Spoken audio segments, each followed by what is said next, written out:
Remue ménage. Remue ménage.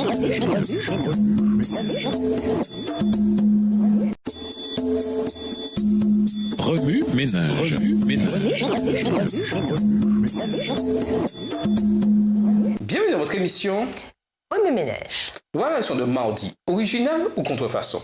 Lisons Exode 20, les versets 4 à 6. Exode 20, les versets 4 à 6. Tu ne te feras point d'image taillée ni de représentation quelconque des choses qui sont en haut dans les cieux, qui sont en bas sur la terre et qui sont dans les eaux plus bas que la terre. Tu ne te prosterneras point devant elles et tu ne les serviras point, car moi, l'Éternel ton Dieu, je suis un Dieu jaloux, qui punit l'iniquité des pères sur les enfants jusqu'à la 3e et la 4e génération de ceux qui me haïssent, et qui fait miséricorde jusqu'en 1000 générations à ceux qui m'aiment et qui gardent mes commandements.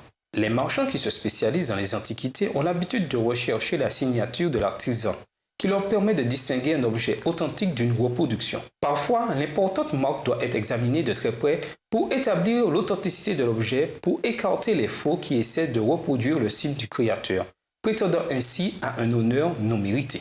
L'Apocalypse nous donne deux caractéristiques identificatrices, le sceau de Dieu et la marque de la bête. Dans la concordance de Strong, nous découvrons que le sceau décrit dans Apocalypse 7, verset 2, nous vient du grec sphragis, un terme décrivant l'impression faite dans la cire ou l'argile en vue de l'identification. La marque d'Apocalypse 14, verset 9, nous vient, elle, du grec charagna, une marque appliquée à partir d'une image gravée. Nous pouvons déduire que le sceau est produit pendant la création de l'objet signé, alors que le matériel devant être scellé est encore mou et malléable. Une marque, par contre, c'est le résultat de la gravure. On trace en creux sur une matière dure ou finie l'image désirée.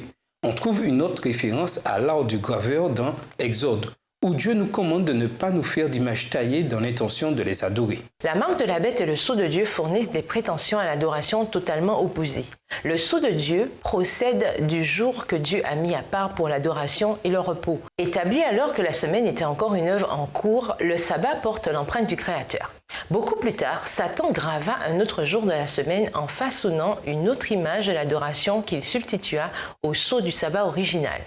La marque de la bête procède d'un faux jour d'adoration gravé dans le cycle hebdomadaire. Cette marque tente non seulement de substituer une contrefaçon à l'original, mais semble aussi atteindre son but par la violation du deuxième commandement.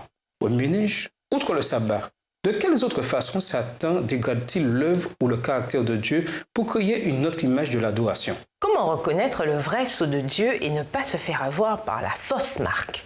Au revoir. Et à demain si je veux. Remue ménage. Remue ménage.